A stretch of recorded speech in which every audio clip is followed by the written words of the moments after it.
Time now for the press preview. It's a first look at what is on the front pages as they come into us. In the next 20 minutes or so, we'll check out the headlines with the royal historian, Professor Kate Williams, and the director of the Demos think tank, Polly Mackenzie. Good evening to you both. Speak in a moment. First of all, let's check out those front pages for you, starting with the Times, previewing Prince Philip's funeral tomorrow with the simple headline, "The Queen bids farewell." And the Mirror goes with "Farewell, my love." The Mail describes the private time the Queen will spend with her husband's coffin before the procession as one last moment with her prince. The Telegraph quotes from remarks expected to be given by the Dean of Windsor as he conducts the service. "With grateful hearts, we remember the many ways in which his long life has been a blessing to us." And Prince Philip's legacy is reflected on front pages across the country tonight, including here, the Yorkshire Post. Meanwhile, the Eye reports that pregnant women are next on the priority list for the COVID vaccine. And the Financial Times understands David Cameron lobbied a senior German government official on behalf of Greensill Capital at roughly the same time as an investigation into the company's German banking arm was intensifying. And as I say, I'm joined tonight by Professor Kate Williams and Polly Mackenzie. Great to see you both. Let's start, shall we, Kate, with the front page of the Times. Really lovely photo there. In fact, this photo on many of the front pages, taken in 2003 by the Countess of Wessex, a grinning Queen and her husband next to her on a picnic rug. Really just looking very content in the Scottish sunshine. And Kate, this really is an insight, isn't it, into how the Queen will remember Philip? Yes, that's exactly right, Jonathan. And the royal family, just as Rhiannon was just saying, has been releasing quite a lot of pictures of Prince Philip with various periods of his life on the social media. I really think as a way of trying to encourage us all to, as Rhiannon was saying, stay at home, but also to part of the funeral by looking at these pictures. And this is a very engaging, informal shot taken by the Countess of Wessex of the two of them in 2003, this long married couple who were nearly going to be married for 74 years. And really, I think, reminds that it wasn't just a business partnership, that he wasn't just CEO of the firm. It was also a love match, right from when the Queen saw him as a 13-year-old girl. They met before, but this was the first time she saw him as a teenager. And all through that, he's been beside her as her strength. So it is going to be very difficult to say goodbye to him for her. Yeah, and Polly, I mean, tomorrow will be very difficult for the Queen. She'll be sitting alone. She'll be wearing a mask, of course. The one person she was allowed to be with in her bubble, as it were, during the pandemic, was the very person who won't be there tomorrow. Yeah, and as we're seeing all this coverage and the details, that we've just heard from Rhiannon, it's a reminder that, in the end, they're just human beings. This is a family who are mourning. A wife who is now a widow after, an extraordinarily long marriage where, they will have had ups and downs and rows and arguments. But, as you can see in this kind of picture, also an extraordinary love and support for each other. And in a way, I think, those COVID restrictions are obviously not what Philip would necessarily have wanted or they would have chosen. But actually the smallness of it, the intimacy of it. And, as we're hearing, this idea of having the action stations, that idea that Prince Philip would have wanted us to mourn him, to celebrate his life, but also to move on in service of the country as well. Well, it's the same photograph on the front of the Daily Telegraph of the royal couple. And Kate, we have heard more detail about the order of service tomorrow. The tribute to Philip will include the words courage, fortitude and faith. And interestingly, as Rhiannon was telling us, there'll be no eulogy and there'll be no readings from the family. Why is that, do you think?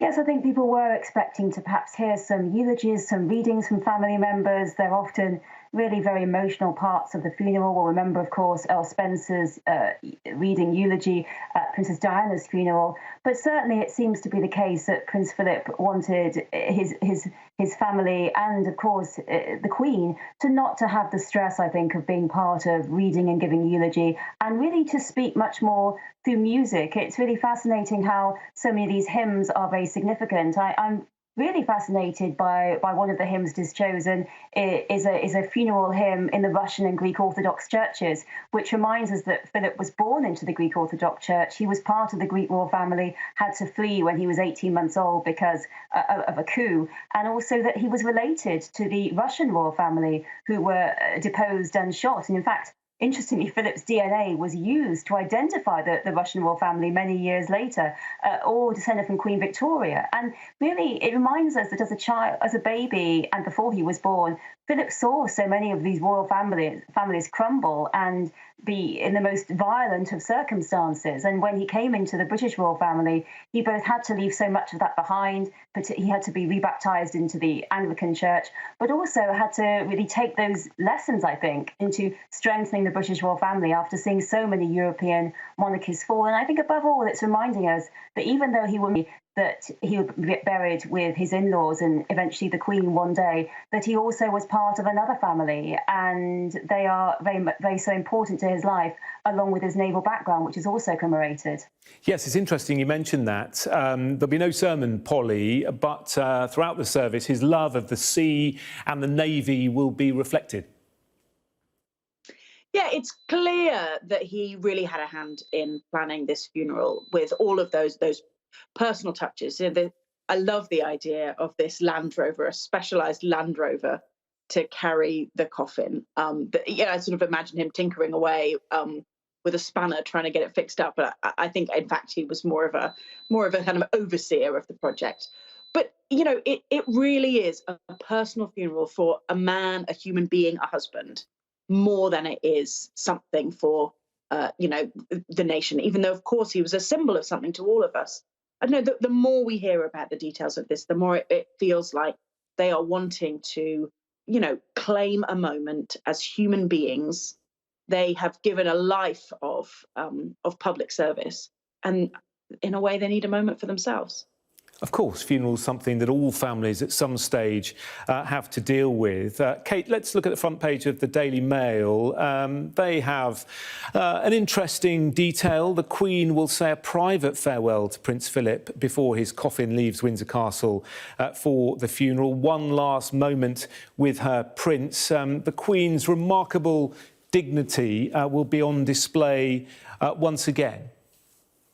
Yes, the Queen will have a private farewell to Prince Philip before his coffin leaves Windsor Castle. He's in the private chapel in Windsor Castle, where he actually designed a window in there after Windsor Castle burnt down. And there will also be this. What we'll also see is that when she won't be walking. She'll be in a procession in the Bentley. Her children will be walking, her 3 male adult grandchildren, William, Harry, Peter Phillips. She'll be in a Bentley with the lady in waiting, but the Bentley will also pause in front of the Land Rover, which is bearing Philip's coffin, so that the Queen can have one last moment to witness and be with Philip before he goes into the chapel. And then, of course, after the end of the service, we'll go down to the Royal Vault. So this is her moment with Philip. And it's really so important to remember, just as you were saying, that they have been bubbling together this whole year due to the pandemic. Philip was in Sandringham, where he retired at Wood Farm. They came together in Windsor Castle, spent Christmas together, usually a huge royal occasion, was just the two of them. And his final days, she has been there by his side. So she has been able to give him a real farewell, discuss plans for the funeral, discuss plans for the future. But this is her final farewell to him. And I think it's very moving to commemorate that. Indeed.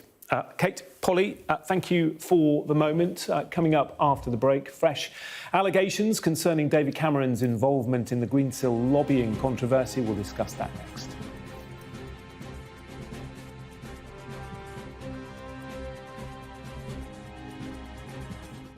Welcome back. You're watching the Press Preview. Still with me, Professor Kate Williams and Polly Mackenzie. Polly, let's take a look at the front of the FT.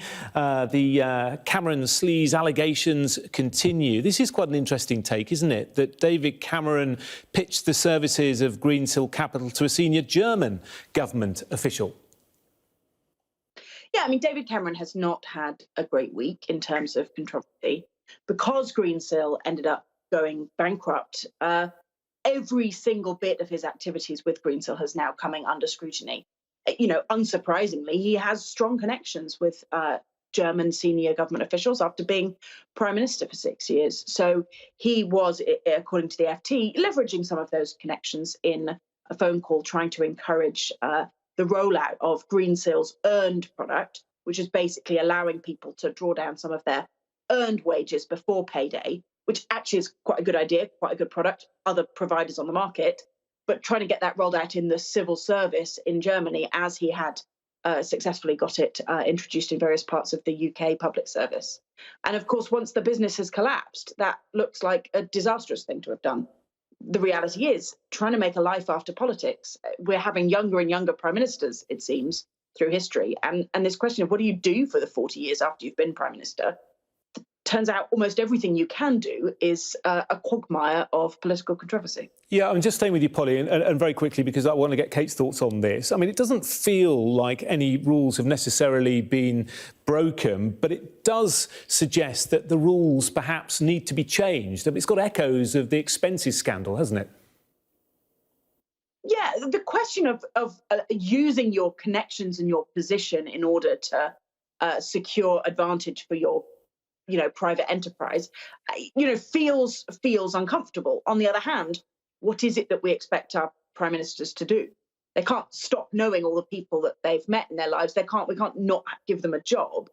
Nick Clegg has courted his controversy, who I used to work for, by going off to work for Facebook, which, again, controversial. But if you stop being in a high public office at the age of 50, you're supposed to just live in retirement forever. So I think, in a way, we've created a sort of an existential dilemma for ourselves with the fact that so many political careers just end in, disaster a little bit too early. Kate, what are your thoughts on this? I mean, it's not playing massively in terms of the polling. In fact, YouGov are putting the Conservatives 14 points ahead of Labour. Well, I think Greensill is deeply problematic. I think that Cameron's obviously involvement in this, and I think that his initial introduction into everything to the civil service was Sir Jeremy Hayward, the idea that you could wait longer to pay suppliers, because surely if anyone in the country has liquidity, it's government, and if they can't pay suppliers, this doesn't need privatising. So I think it was problematic from the beginning. But I also think that there are a series of important corruption stories. There are questions about Boris Johnson's behaviour while Mayor of London. There are questions about what has happened to some of the health contracts. And these are ongoing at present. And I think these are also things we should be looking at. Obviously, the most recent stories about Matt Hancock and his sister's company. But certainly, I think I see what Polly is saying, that what are they going to do? What are they going to do when they finish in politics?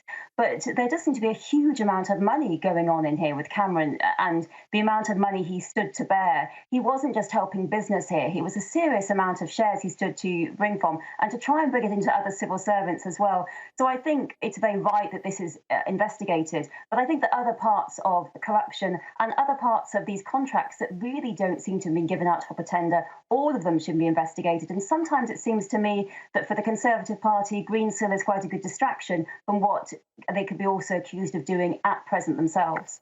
It does seem this story has got some way to go yet. Kate and Polly, for now, thank you. We'll see you again in half an hour or so.